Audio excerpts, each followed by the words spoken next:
Central university వద్ద ఉద్రిక్తత నెలకొంది. హెచ్సియు విద్యార్థులపై పోలీసులు లాఠీచార్జ్ చేశారు. హెచ్సియు భూముల అమ్మకానికి నిరసన తెలిపారు. విద్యార్థులను సీఎం రేవంత్ రెడ్డి గుంటనక్కలన్నారంటూ అభ్యంతరం తెలిపారు విద్యార్థులు. నిరసన తెలుపుతున్న విద్యార్థులపై పోలీసులు లాఠీచార్జ్ చేశారు. దీంతో కొందరు గాయపడ్డారు. పలువురు విద్యార్థులను పోలీసులు అదుపులోకి తీసుకున్నారు. హైదరాబాద్ సెంట్రల్ యూనివర్సిటీ ప్రధాన గేటుకు తాళం వేశారు. अन्ना कहाँ जा रहे हैं? अन्ना अन्ना कहाँ जा रहे हैं? अन्ना कहाँ जा रहे हैं? पता नहीं।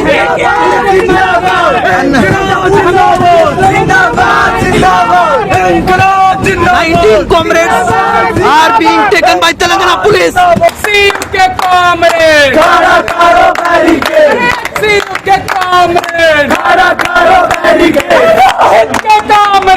Today we reached the East Campus with getting the information that police was barricading the entire East Campus and JCBs were working to destroy the forest over there, and we have reached there and we just wanted to know what is going on, but the police have forcibly taken us away. वो लोग जबरदस्ती हमको उठा के लेके जा रहे हैं. हम कैंपस में आए थे पूछने के लिए कि क्यों यहाँ बुलडोजर आया है. खड़े हुए थे, सवाल कर रहे थे, कुछ नहीं किए थे और मैं तो वापस भी जाने लगी थी. मुझे उठा के, मुझे बहुत गंदी गंदी जगह पे छू के, मेरे बिना परमिशन में मुझे उठा के इस ट्रक में डाल दिया गया है. Simple people are going on cycles and walking. They are being detained by students, by police. Union General Secretary Nihar Suleiman has also been detained for questioning Ravint Reddy. This is the total autocracy that is being shown by this government. If you want to save this land, please come and join the protest. I would like to have everyone here join in solidarity with the protesting students over here near the East Campus. अन्ना कहाँ जा रहे हैं? अन्ना अन्ना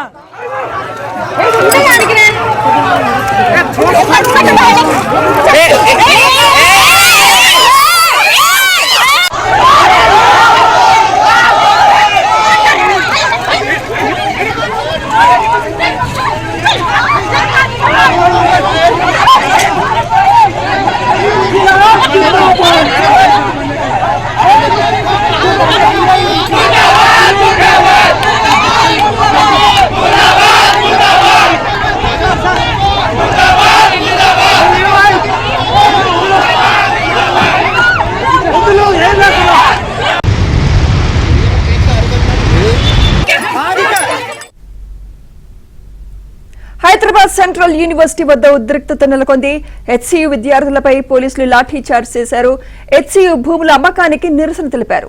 ఇక ఇదే అంశంపై మరింత సమాచారం మా ప్రతినిధి మణికంఠ అందిస్తారు. మణికంఠ, ప్రజెంట్ సిచ్యువేషన్ ఎలా ఉంది అక్కడ? మణికంఠ, హైదరాబాద్ సెంట్రల్ యూనివర్సిటీ వద్ద ఉద్రిక్తత చోటు చేసుకుంది. యూనివర్సిటీలో ఉన్న 400 ఎకరాల భూమి వివాదం నెలకొంది. యూనివర్సిటీలో ఉన్న ఈ భూములను వేలం వేయాలన్న ప్రభుత్వ ఆలోచనకు వ్యతిరేకంగా విద్యార్థులు గత కొద్ది రోజులుగా నిరసన ర్యాలీలు చేస్తున్నారు. ఈ క్రమంలోనే హెచ్సియు భూముల అమ్మకానికి నిరసన తెలిపిన విద్యార్థులను సీఎం రేవంత్ రెడ్డి గుంటనక్కలు అని వ్యాఖ్యం చేయడంపై విద్యార్థులు కూడా ఆగ్రహం వ్యక్తం చేశారు. దీంతో పాటుగా ఈ రోజు యూనివర్సిటీలో పలు ప్రాంతాల్లో జేసీబీలతో చెట్లు నరికివేస్తున్నట్లు విద్యార్థులు గమనించారు. ఒక్కసారిగా ర్యాలీగా వచ్చారు, నిరసన చేపట్టారు. దీంతో యూనివర్సిటీ ప్రాంతాల్లో పూర్తిగా ఘర్షణ వాతావరణం ఏర్పడింది. వెంటనే కూడా పోలీసులు ఆ ఘటనా స్థలానికి చేరుకున్నారు. పరిస్థితి తీవ్ర ఉద్రిక్తంగా మారడంతో పోలీసులకు అలాగే విద్యార్థులకు కూడా వాగ్వాదం చోటు చేసుకుంది. ఈ క్రమంలోనే విద్యార్థులను చెదరగొట్టే ప్రయత్నంలో పోలీసులు లాఠీచార్జ్ చేశారు. అలాగే మరికొంతమంది విద్యార్థులను కూడా పోలీసులు అదుపులోకి తీసుకుని పోలీసులు అరెస్ట్ చేశారు. అయితే పోలీసులు లాఠీచార్జ్ చేసినప్పుడు కొంతమంది విద్యార్థులు తీవ్రంగా గాయపడినట్లు కూడా తెలుస్తుంది. కొంతమంది విద్యార్థులు స్పృహ తప్పి పడిపోయారు. ప్రస్తుతం వారికి చికిత్స అందిస్తున్నారు. ప్రస్తుతం యూనివర్సిటీలో ఘర్షణ వాతావరణం నెలకొనడంతో హెచ్సియు ప్రధాన గేటుకు పోలీసులు తాళం వేసే పరిస్థితిని పూర్తిగా కూడా ఎప్పటికప్పుడు పోలీసులు క్షుణ్ణంగా పరిశీలిస్తూ ఉన్నారు. ఎటువంటి ఘర్షణ వాతావరణం లేకుండా ప్రస్తుతం మా పోలీసులు అయితే పరిస్థితిని పూర్తిగా అదుపులోకి తీసుకొచ్చారు. యూనివర్సిటీలో మొత్తం యూనివర్సిటీ ఏర్పడినప్పుడు 2300 ఎకరాలు, యూజీసీ లెక్కల ప్రకారం మొత్తం 2300 ఎకరాల్లో కేవలం 1800 ఎకరాలు మాత్రమే ప్రస్తుతం అందుబాటులో ఉన్నాయి. ఇందులో 400 ఎకరాలు వేలం పాట వేస్తే యూనివర్సిటీలో భూముల సంఖ్య తగ్గిపోతుందని విద్యార్థులు ఆరోపిస్తున్నారు. ఈ క్రమంలోనే భూముల వేలంను రద్దు చేయాలంటూ విద్యార్థులు గత కొద్ది రోజులు